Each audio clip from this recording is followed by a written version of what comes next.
and engaging with one another. So I want to make sure we could be introduced to each other, but I also wanted to do it in a way that would be a little smoother and perhaps a little more fun and funny.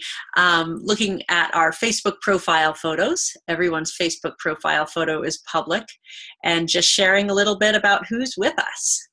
So first we have Ann Hackett, the Rogue Valley UU Fellowship in Medford, Oregon. That is a very adorable dog she's got. We've got Arthur Unger, who's a webmaster from the Mount Diablo UU Church in Walnut Creek, California. We have Elizabeth Ide, student minister, who has no Facebook page I could find, who is actually in Kansas. I apologize for the typo there.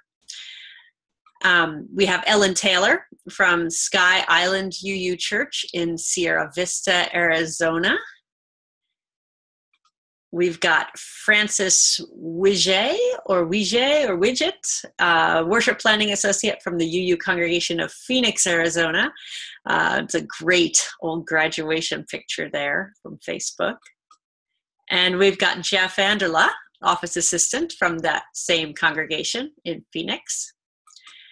We have Gretchen Buck, the Anti-Pumpkin, from the UU Church of Ventura, California, where she is the Facebook admin and tech resource. An anti-pumpkin is a pretty radical stance to take at this time of year, but I'm hoping that she's not getting too much flack for it online. Then we have Jean Gonzalez, board member from the UU Church in Yakima, Washington. Reverend Jill Jarvis, another one of our Midwesterners joining us, the minister of the UU Congregation of Lawrence, Kansas. Reverend Johnalou Johnstone, the developmental minister from the UU Fellowship of Manhattan, Kansas. We've got Reverend Dr. Joshua Schneider, minister at the First UU Church of San Antonio. Karen Siracusa, I hope that name was right, the webmaster and membership ministry participant in the UU Congregation of Princeton, New Jersey. Joining us too is the Reverend Katie Kandarian from the UU Fellowship of Durango, Colorado. We've also got Kimmy Regal, Reverend Kimmy Regal, the minister at Northwest UU in Southfield, Michigan. We have Kirsten Eckert Smith, parish administrator from Fort Wayne, Indiana, and I don't think that's a real picture of her kissing dolphins. And we have Leslie Cox, who is public relations trustee from the Foxborough, Massachusetts Universalist congregation. The adorable knitted hat Mark Tomlinson, the webmaster and cluster president of Allegheny, from Allegheny UU in Pittsburgh, Pennsylvania, and the cluster is the Pittsburgh cluster of Unitarian Universalist congregations. We're also joined by Mavis Kaufman, who's on the Internet Committee for the UU Congregation of Whidbey Island, Washington, and Reverend Nicolene Guerrier, from the interim minister at the First UU Church of Winnipeg, Manitoba. Paul Hudson, who works in membership outreach, the UU Church of Berkeley, Kensington, California. We have Powerpuff Girl Sarah Olson, the membership coordinator from the Boise, Idaho UU Fellowship. Sarah Richards at the UU Congregation of Whidbey Island, Washington. There's Sonia Duncan from the Free Church Unitarian in Blaine, Washington, and I'm not 100% positive this is her profile picture, but it's a shadow, hard to tell. And Susan Zloth, I'm also not 100% sure this is an actual picture of her. She's the head of the communication team for the Columbine UU Church in Littleton, Colorado. And Teresa De Los Santos, administrator of Tapestry Congregation in Mission Viejo, California. And Reverend Timothy Kutzmark, who is the minister of the UU Church in Fresno, California. So a big hand for all of you who have come here together tonight to look at your Facebook presence and think about how we can use it for its full potential and full effect in our congregations. Let me give you a quick roadmap here of what we are going to do tonight. First, I want to hear from you about your gleanings from when you looked at your own Facebook presence. I'll talk about an old paradigm and a new paradigm that we are working with around Facebook and social media. We'll also discuss what could be summarized as putting the social in our social media, and also some tips for practical implementation and some pointers to additional resources for the practical implementation. So first off, I would like to know from you, what was it like to look at your congregation's public Facebook presence with the eyes of an outsider? So I invite you to raise your hand if you have something you'd like to share about that. What was it like? What did you notice?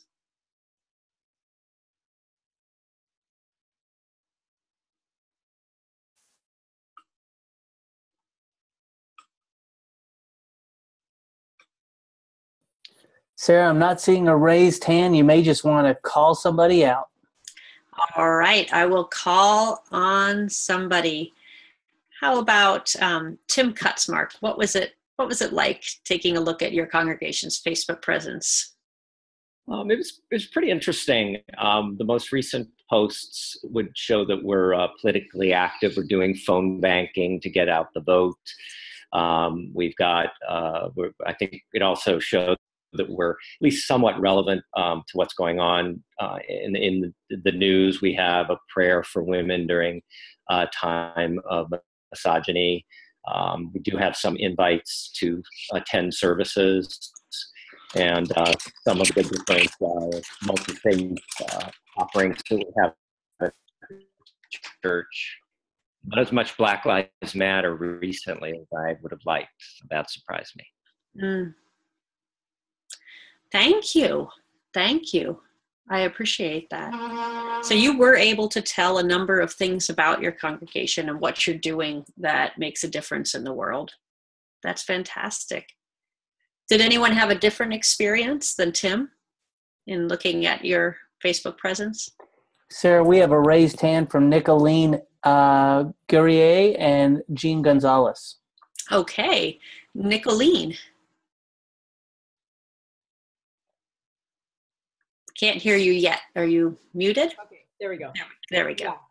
Yeah, ours was just I got the feeling flat, a lot of white space and announcements and no conversation and photos that are almost all of nature that don't have people in them. So it didn't seem like a lively place at all, and it seemed like a wall that was not inviting interaction.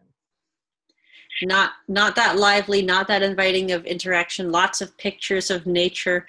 This sounds familiar. I've seen that with a number of congregations. You are definitely not alone in having that experience. Jean. I'm not sure the mic works on this. Oh, I hear you. Yeah.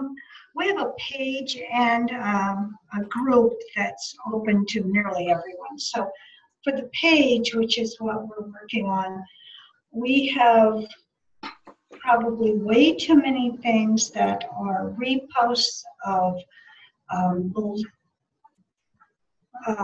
UUA things, and not enough about ourselves in particular.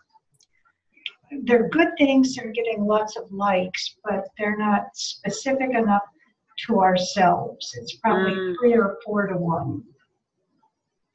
Interesting. Yes, that's also relatively common. I've noticed a lot of sharing of other posts, and it's interesting with Facebook's way that they do their algorithms, that sometimes when we just simply share a post from another page, if we don't add anything to it, any comments to it, that it just doesn't really get seen. It doesn't go places. And so we have Teresa and then Sarah Olson. And then I also note that Jeff and Ellen have raised hands, but we will see where we go with the first two before we decide on the last two. So Teresa and then Sarah. Okay, well, mine's real quick. I focus more because we've been putting a lot of time and effort in the post content. I felt confident about that, but when I looked at just our opening page, the about information was sorely lacking. If I didn't know anything about the congregation and I went to our about page, I would still know very little about our congregation, except for that we meet at 10 a.m. on Sundays. So that's definitely something that needs to be developed. Well, good. That's a great thing to notice and to be able to fill in. Thank you. Sarah Olson. Yeah, actually, as soon as she just said that, I checked our about page, and we actually have outdated information on there. Oh, goodness. So that was something that I definitely need to update. But what I noticed about ours is we have a lot of really pretty pictures and lots of graphics that I've designed and other people have designed, and not a lot of content. And somebody else had said, not a lot of pictures of actual congregants. And that's something we've kind of struggled with our website, as well as getting people to actually submit photographs. And we have a lot of local things. So things that are very specific to our church or very specific to our town. We don't really have very many cross postings with the wider UU community. Or very many like national kinds of things. It's all very local. And I think local can be just fine, and local can be really good. It depends on how you want to position yourself and show your relationships, because it might feel more important in your community to show that you are relating with your interfaith council and your food pantry and the initiatives in your community than to show that you are part of a national organization. It really just depends. And we'll talk more about this later in the seminar about the personality that you're seeking to project. Okay, I'll take Jeff and then Ellen. All right, thank you so much. I noticed that if I was not a UU, I would have no idea what UUism is on our Facebook page. And we have a lot of quotes on graphics, which I notice, the algorithm works where the graphics get a lot more views than just regular posts. But it's a lot of quotes on that, and there is no discussion on our page at all. No one talks. Yeah, and it can be very hard to make that happen. And some of the tips that we'll be bringing can help increase discussion, because it's kind of like a vicious cycle almost. If Facebook notices that a post isn't getting a lot of engagement from the beginning, then it shows it to less and less people.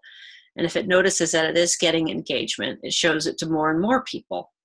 So how do we try to get a post getting some engagement right from the start? It's a question that we're all trying to find the right balance about right now. And then we've got Ellen. My Facebook page is a mess. Oh, no. And part of it is just happened the last day or so. I looked at it today, and there's all kinds of stuff on there that I didn't put on there. Oh, and goodness. I don't know how to get rid of it. So there's a lot of technical things that I don't understand. As far as being up to date, we are up to date. I nothing on there that I like. Just listening to everybody else right now. Wow. So is it a group or a page? Like, can lots and lots of people post, or? No, it's a page. Uh-huh. Uh-huh. And I don't like that much. Other people can't post. On the other hand, there's some people you really don't want to post. So Mm-hmm. Right. So I guess my question is, are you recommending that we go to a group from a page? No, I'm not recommending you go to a group. Groups and pages have different functions. And I'll just say a little bit about that as we get started. A page is a public facing, in a lot of ways, it's like a front door on Facebook. It's saying, this is who we are, this is what we do, this is how you can get involved. And a group is more for the people who are already involved to speak to each other. And I have seen some congregations, I did some random searches on what congregations in the Pacific Western region to prepare for this, and just look to see, okay, who's got a page, how are they using it, what are they doing? Some congregations only had groups, and some had public groups where anybody could post anything. And some congregations, one that I work with in my primary contact, they actually recently decided to make their group closed so that people who are checking them out who aren't part of the community won't see the kinds of all of the posts that are there, because their posts are not representative of their community in the way that they would want a page to be. So the group is more internal, the page is more external. And Peter Bowden points out, Peter Bowden is a UU consultant on social media, and he works for UU Planet, his group. And he talks about how he's seen a number of congregations, their group becomes very active and people forget to post invitations to events and other things on the page, and don't realize that they have left behind the outward facing part, the front door of their social media presence when they do that. So there needs to be attention to both. And Art mentions that his congregation has both. Several congregations do. Let's talk about paradigms. What do you see here? What do you see here?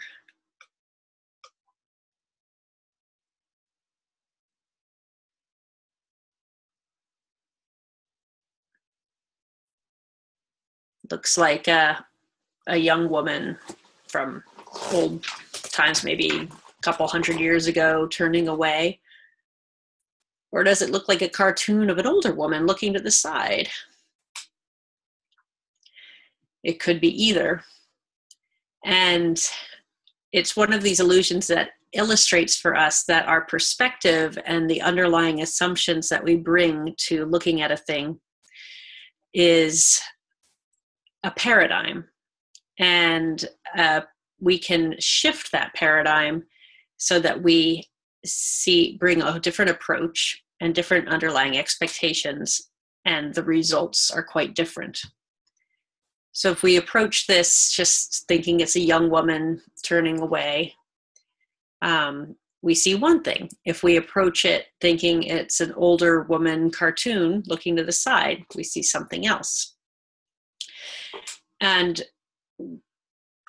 we are in the midst of a paradigm shift, I believe, as a movement in looking at how we do social media, how we do Facebook and such. A paradigm shift is a fundamental change in approach or assumptions. And the approach that many of us had, myself included, when our congregations first started going on Facebook, was that it's a place for announcements. It's an extension of our electronic newsletter in a way, or a place to just kind of post things like a bulletin board, like pretty posters, like a beautiful sunset with a quote or something like that we would love to see on our bulletin board or on our wall in our office.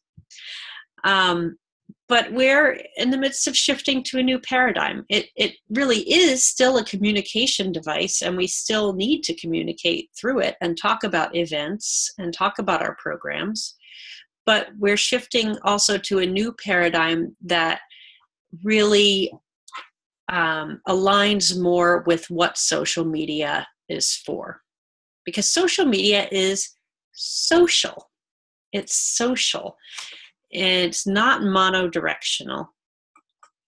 And we have been, our congregations, our institutions, our UUA, we have been schooled for centuries in communications that are monodirectional, in putting out the information that we want people to get and broadcasting it.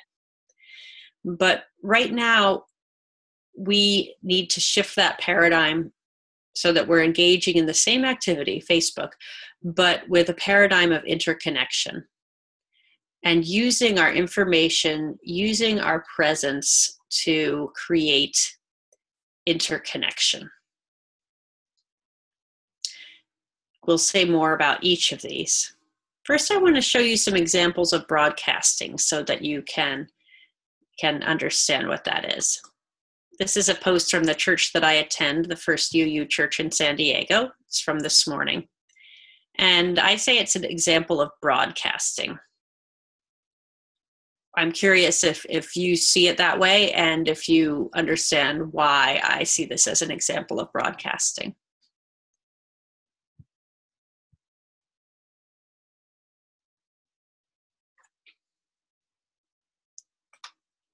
Okay, I'm going to ask Sue. So I agree. I think it's a broadcast. It's a statement. It's not involving, or it's not inviting comments or commentary. Mm-hmm. Mm-hmm. Right. It's like, okay, here's the meditation, and every morning at 5 o'clock, the church puts out a meditation. And I haven't reviewed it to see if there's an overarching theme or if it's connected to the theme of the sermon, but it's there, and it's a beautiful quote and a beautiful thing. But is it inviting my participation with it? Is it asking me to do something? No. Here's another example of broadcasting. This is a link from a quote from a minister created by imuu.net, which is a wonderful layperson who creates different kinds of shareable images and such. And the First Unitarian Society of Denver shared it. What do you think is broadcasting about this?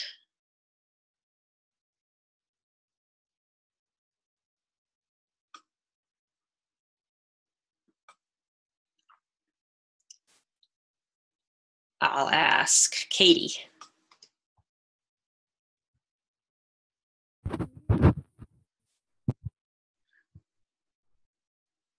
Hi, Katie.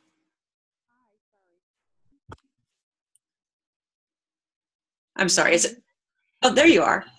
Yeah. Hi. Can you hear? Yeah. Hi. To me, it's just like the last one. It doesn't ask us to engage. Mm-hmm. Mm-hmm.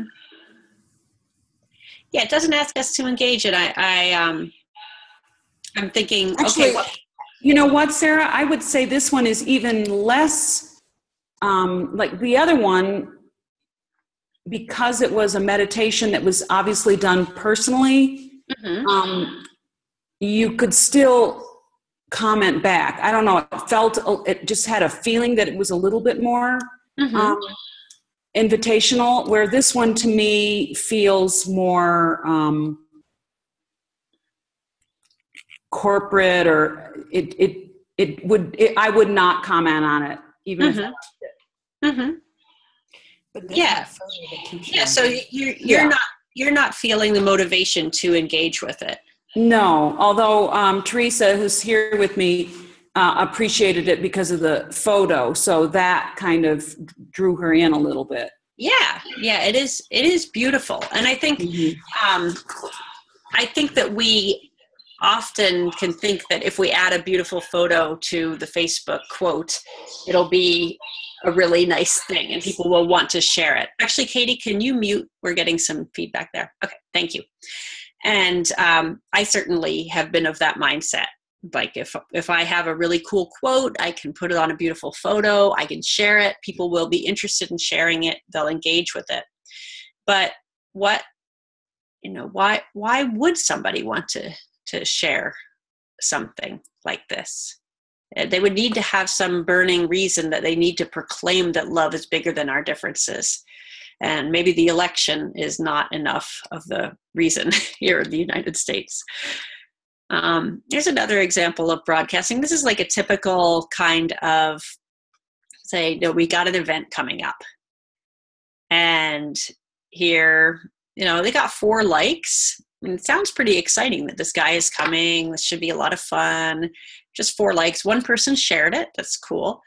But look at what at the same congregation got more engagement. A post where it says, "We had an early morning inquirer yesterday as the house band was practicing." And it's a blurry picture of a deer. And that got more engagement. That got loves. It got excitement. So does anybody have some insight into why you think that the deer was more engaging than a concert with a folk singer?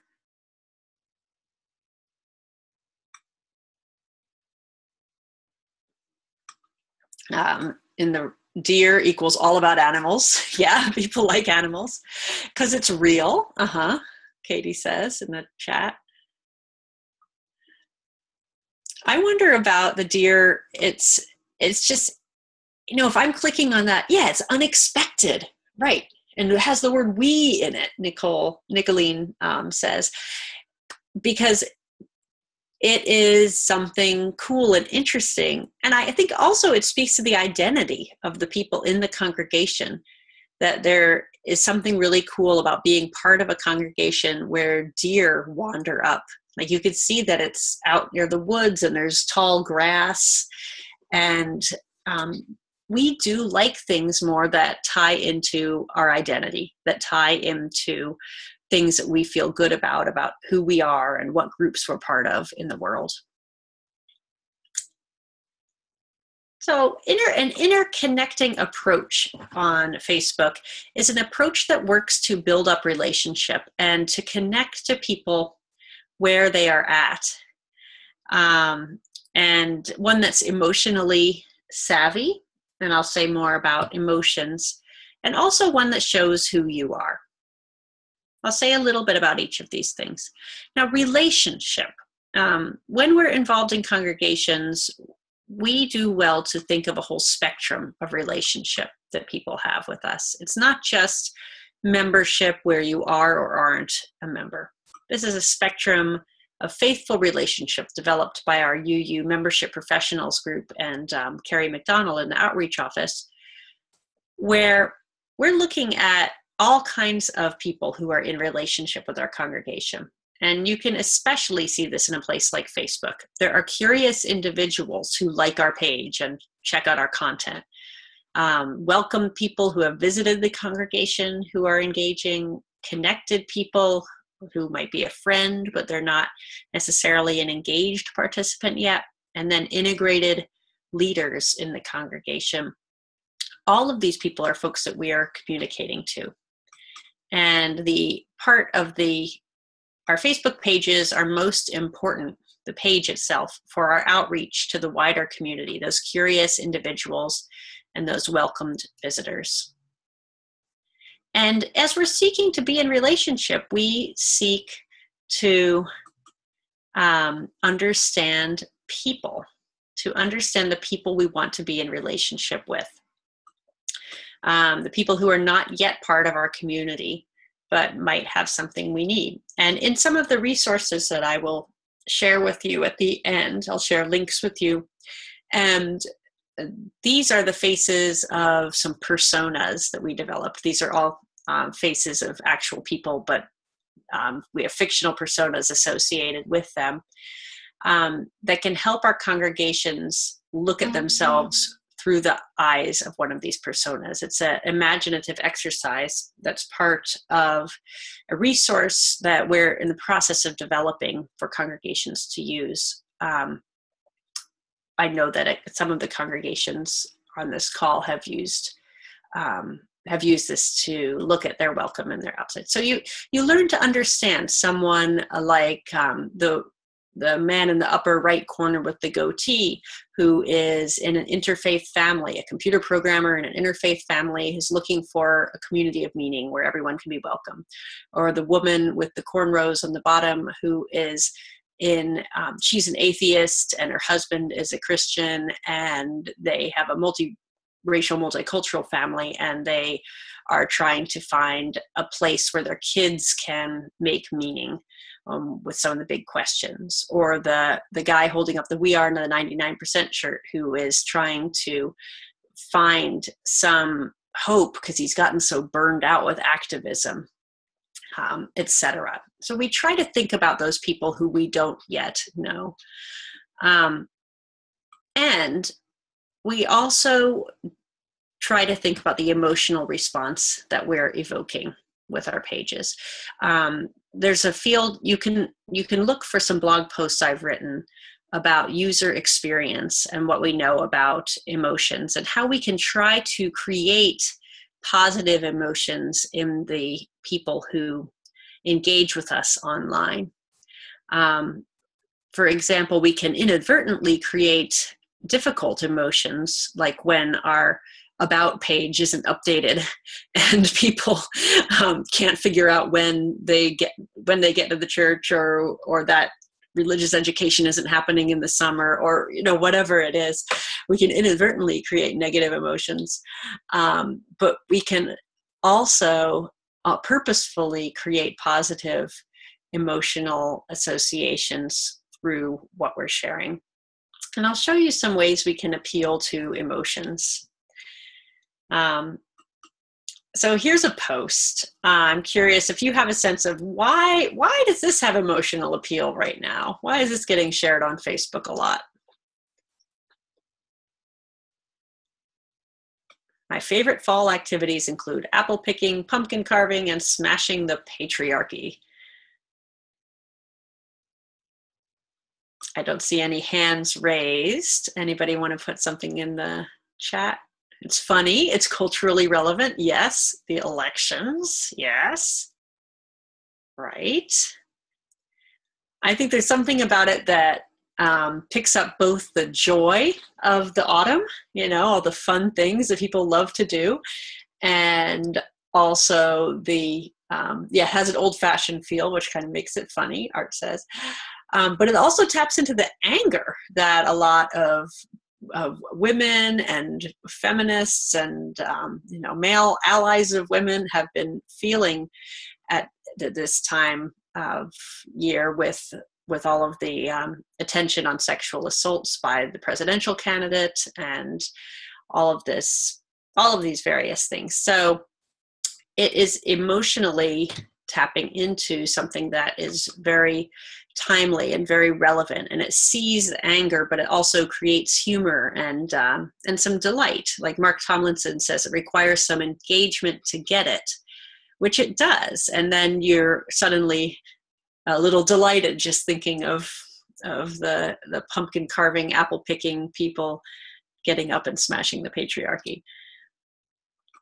So how do we appeal to emotions? Here's an example from the Neighborhood Unitarian Universalist Church. What kind of emotional appeal do you see in this post? This is actually a video with a slideshow, but this is one of the pictures from the slideshow. There's people, there's love, yeah. Oh, and Sue Zloth is asking about the patriarchy, saying being on the edge of political. And I'm not saying that's a good post for church sharing. I was just showing that one as an example. There's service, there's outreach, there's generations, there's action. Exactly.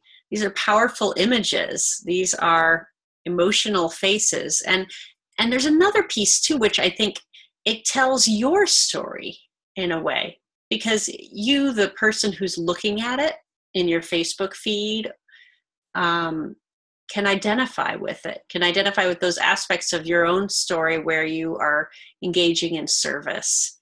You can identify with it if it's your congregation and your community. Mark is saying, could I be in this picture? Yeah, right. It's exciting. You want to be there. And it's really a very simple slideshow. A very simple slideshow that has a real emotions conveyed in it. But here's another post that was one of the most popular posts shared from the UUA a couple years ago. It's a quote, but there's definitely some emotions behind it. You know, some anger, some indignation, and some trying to challenge and challenge the system and channel our anger into constructive response.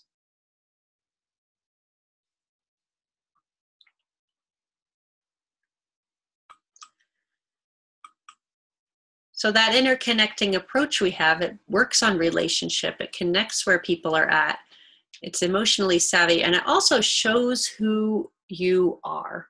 You meaning the congregation. Because what is social media for? It is for being social.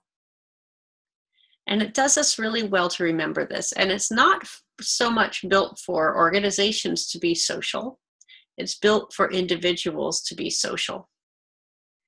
So it's built for the individuals to build relationships, to be a friend, to be relational, and to show who they are and what they love. But it's also an opportunity for us to do the same, because we are invited into the individual's social network, and we can affiliate with them. So we want to position ourselves to be a group, an organization that they want to like in order to show who they are and what they love. But we also get a chance to show who we are and what we love. So here are some big questions that we can think of as we're seeking to show who we are. Like, what's our overall personality as a congregation? I have lived in 3 different regions of the UUA in my lifetime, been a UU my whole life. I've been part of congregations that have a personality of being quite refined and intellectual, others that were laid back and had a very chill sort of atmosphere, other congregations that were strident advocates for justice. So what is your personality, and how does it show up? How does your Facebook presence, and I would also argue your website, communicate what you're like, so that people can know that and help answer some of those questions about whether they fit into that before they ever visit. Also, how does it show your spiritual depth and your breadth? How is that evident on your page? And sometimes that is where quotes can come in from sermons, or readings from Soul Matters or covenant groups. We have so much content that we are constantly generating in the congregation, in sermons, in times for all ages, in covenant groups, in youth groups, in all of these different places. We have content we're generating that we either aren't sharing online or are sharing in too big of chunks for it to really show up and be effective. Because when we share an entire sermon, like a link to the sermon on a Facebook page, that's a little overwhelming to digest. And some people will go all the way in there and some won't. But if we have little highlights, little clips, or if we have quotes or prayers that we've written, things that are shorter and more accessible, those can help populate a Facebook page. Yes, and Mark points out that we definitely, if we let the technology person manage our website and Facebook, we may not have that personality.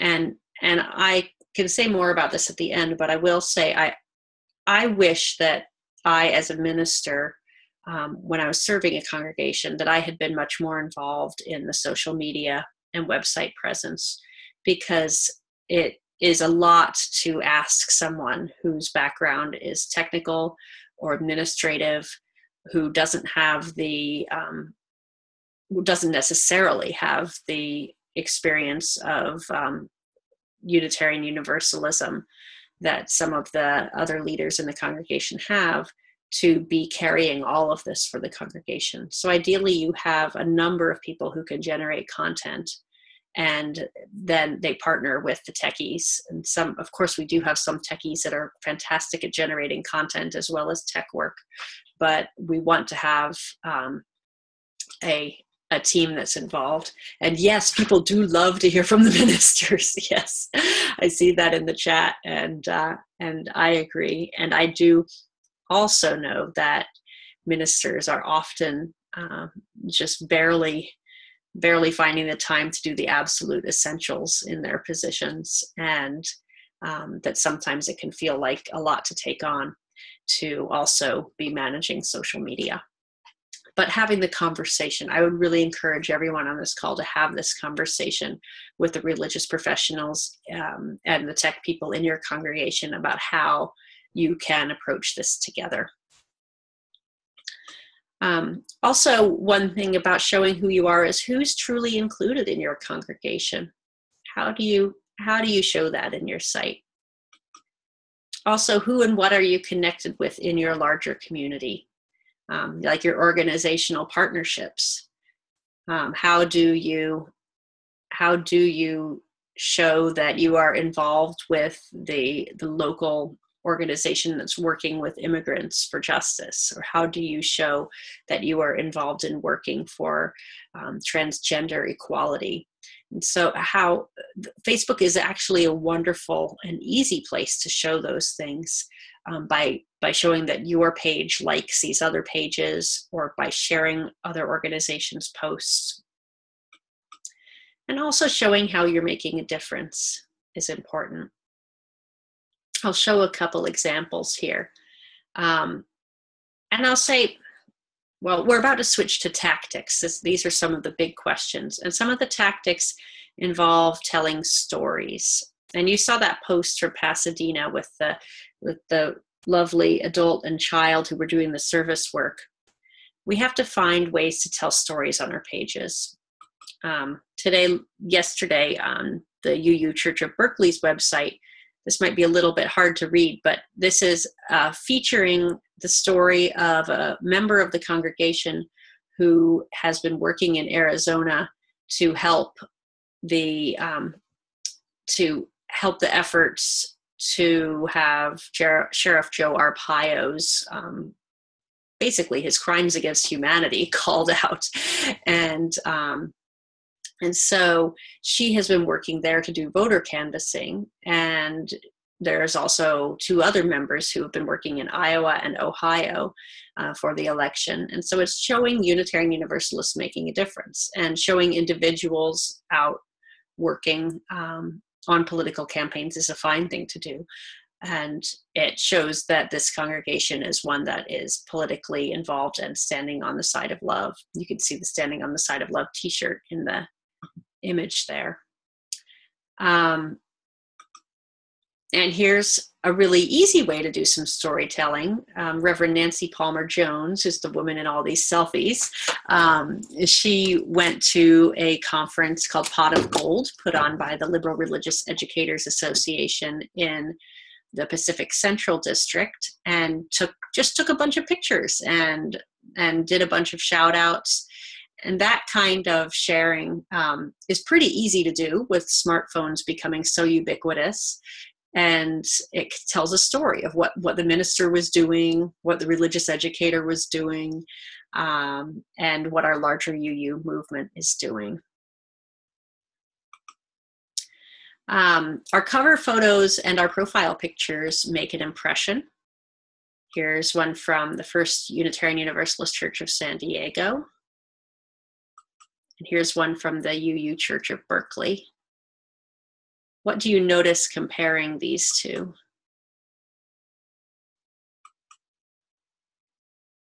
People, yes, life, people, right. A lot of our congregations have lovely pictures of our campuses or our outside of our building. And to me, this picture makes me think, peace and beauty. But I don't get a sense of all of the vibrant, wonderful people who are members of this large congregation. And, some people are going to have reactions like Sue saying, oh, this looks like a prison. Yeah, it's like this courtyard. My goodness. So you do have to be able to look at things with an outsider's eyes, because I have been to this place. So I think, wow, it's the courtyard. It's so wonderful. It's beautiful. But people who haven't been there could very well think this looks like a prison or a school or something empty. We even did some user testing on UUA.org when it had a photo of Peter Morales advocating for voter justice in North Carolina with the Reverend William Barber. And he was wearing a hat because it was hot and sunny. And one of our testers just immediately formed the impression that he was a racist Southern white old boy or something, that he looked like Colonel Sanders to her. And, but to the UUs and the people who work at the UUA, it's Peter Morales. He's the president of the UUA. He's the opposite of that. So we have to be aware that not everyone is an insider and not everyone is going to have the same response.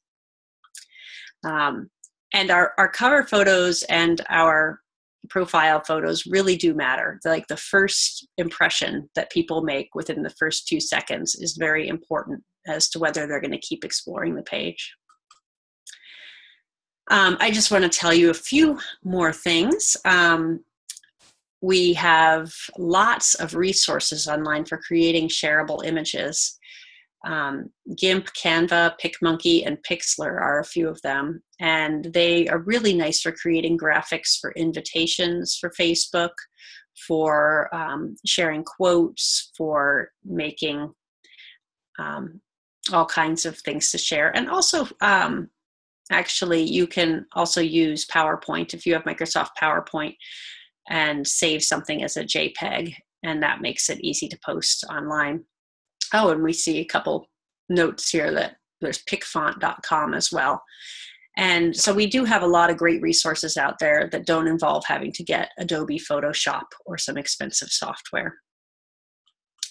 So I'm curious, what are 3 things that you can do this week to make your Facebook presence shift further along the spectrum toward interconnecting, to shift away from broadcasting, and if you're already shifting away from broadcasting, to shift further toward interconnecting? Change your cover photo, have more pictures of members, take photos, people in pictures, update your about page, change from turkeys to people.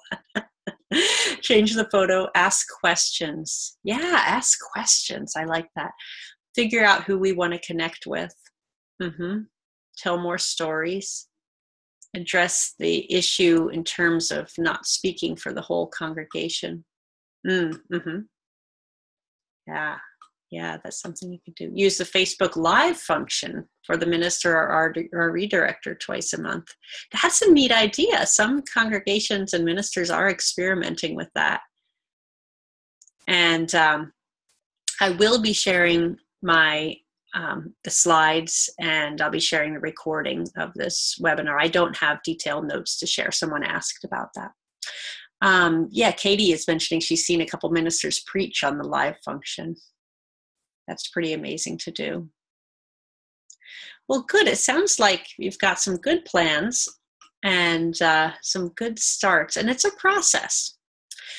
So I will be sending along tomorrow, actually, I will send along a list of resources that includes a social media strategy guide for congregations, which is in its beta version. I helped author this when I was in the outreach office of the UUA. You can find it now at this bit.ly link that's written there if you are eager to access it before I send you the follow-up email tomorrow. And there's also other tools for targeted outreach. The outreach office will be coming out sometime within this church year with a social media toolkit. So that includes customizable, shareable images for congregations and Facebook cover images and things like that that congregations can use. We tested it out in the spring, and right now they're working on revising it. So we've got a few minutes left here for questions and discussion, and we had an early on question about, let's see, wait a minute. I'm looking, Sarah, for your question, Sarah Richards. Issues of confidentiality and not for speaking for the whole congregation. Could you say more, Sarah? Is it a concern about pastoral issues with confidentiality? Typically what we've been worried about in our congregation is putting anything on the Facebook public page that would make it look like whoever, well, because we're posting as the congregation. And then, so to make it look like whatever that post is saying something that the whole congregation would endorse. And so that's a little nervous making for the folks that are actually doing the posting. That was just one thing that has stopped us from posting as much as we might want to. Is it things about how you feel on justice issues? You know, it could be anything. It's just anything. I wonder if there's a way to enable the ability of certain people to post as themselves on the page, so they don't have to post as the congregation all the time. Yeah, is there a Facebook way to let that be seen? The problem is that when I think there is congregation, you can't see the other people's posts. Yeah. I see we have some new messages here. Maybe we have some responses to it. Okay. Yes, and there's some questions about having kids' pictures on the page in terms of confidentiality and sign permission. It is wise to do that, and I will send you a sample permission form that the UUA has created for congregations as a template. We had a lawyer review it. So it is wise, and a lot of congregations incorporate into their religious education registration a photo release. But we also have such a culture of, especially among adults, of just taking pictures and putting them on Facebook that sometimes it can just be fine, without getting a release from adults. But in terms of pictures of children, it is smart to have a release. And also there are some people in our congregations who do not want their picture shared for a variety of reasons. And so we need to be sensitive to that. Katie, there's some questions about boosting events on Facebook and paid advertising. It was interesting. I experimented with that in advertising this webinar and getting and boosting it, and it didn't get as amazing results as I thought it might. And Katie says she got meh results from boosting, but there is a lot in the strategy guide, the social media strategy guide that we have the bit.ly link to here about advertising and how you can do things to expand your organic reach. Or your organic reach is the reach of your post when you aren't paying. And then there's your paid reach. But if you make the content something that people want to share, something that inspires others to share it, that is your best way of boosting your reach. And yes, organic reach is larger if you use a photo, and I believe even larger if you use a video in your post. And if you also ask people to share or repost or retweet, or if you tag other people in the post, that is a way of expanding the reach. People will retweet or reshare things much more frequently when they're actually flat out asked. So you can say share if you're inspired, share if you're excited, share if you want to spread the word.